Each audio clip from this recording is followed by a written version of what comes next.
Getting to know Virginia's future Attorney General. Former House of Delegates Republican Jason Miyares beat out Democrat incumbent Mark Herring in a tight race. He's not in office yet, but he's already turning off some of Commonwealth's attorneys.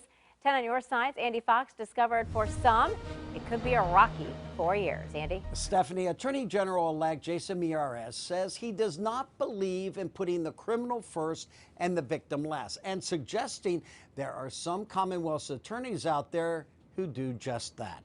One of those that Miyares has in mind says that is completely untrue.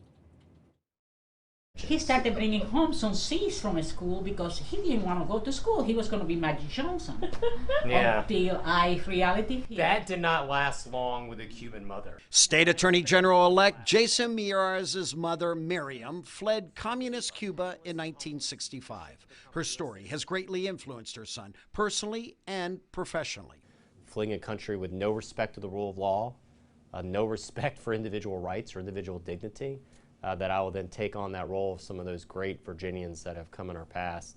That's not lost on me. Jason defeated Democratic incumbent Mark Herring, running in opposition to what Miyares calls social justice prosecutors. He openly bragged that he had turned the Attorney General's office into a progressive powerhouse. Not in office yet, Miyares already ruffling feathers, criticizing Norfolk's past refusal to prosecute simple possession of marijuana. I don't believe in a criminal first, victim last mindset. I don't believe that you should arbitrarily not prosecute certain crimes. Newly elected Norfolk Commonwealth's attorney, Ramin Fadahi. As a prosecutor, I believe that we can keep our communities safe while also honoring people's civil rights. You better believe it. Miyares' legislative agenda this year pass a new law allowing the Attorney General's office to intervene in local legal cases. Which be the Attorney General can come in, and if you're not choosing to do your job, I'll have the ability to prosecute certain crimes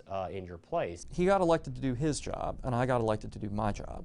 The Virginia Constitution makes it real clear. The Attorney General doesn't have any supervisory authority over local prosecutors. We answer to our voters. Miyares plans to investigate the Virginia Parole Board's early release of violent criminals due to COVID-19 concerns. Miyares picked up on our reporting of Bessie Roundtree. Bessie Roundtree, her killer, was given not one, not two, but 3 life sentences without the possibility of parole. And they found out, Bessie's family found out that their killer was getting out when they heard it on the news. I asked him about former parole board chair Adrienne Bennett, who is now a Virginia Beach judge. Does she deserve to be investigated as well?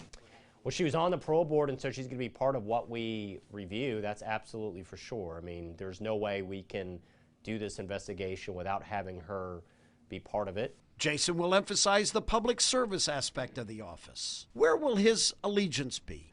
I don't take an oath of allegiance to any political party. I don't take an oath of allegiance even to Governor-elect Youngkin, as much as he is a close friend. My oath of allegiance is to follow the law. In the end, Miyares says he's a son, a husband, and a father, and his family keeps him humble, like when his daughter's friend came to the house. He's like, is that your daddy? Yeah, but he's just a big dork. And so kids have an amazing ability of grounding you. Jason, I feel your pain on that one. They are quick to tell us that. Miyares also cares about accountability, investigating where government has failed, and he uses what he calls the failures of the parole board as an example of that. In the newsroom, Andy Fox, 10 on your side.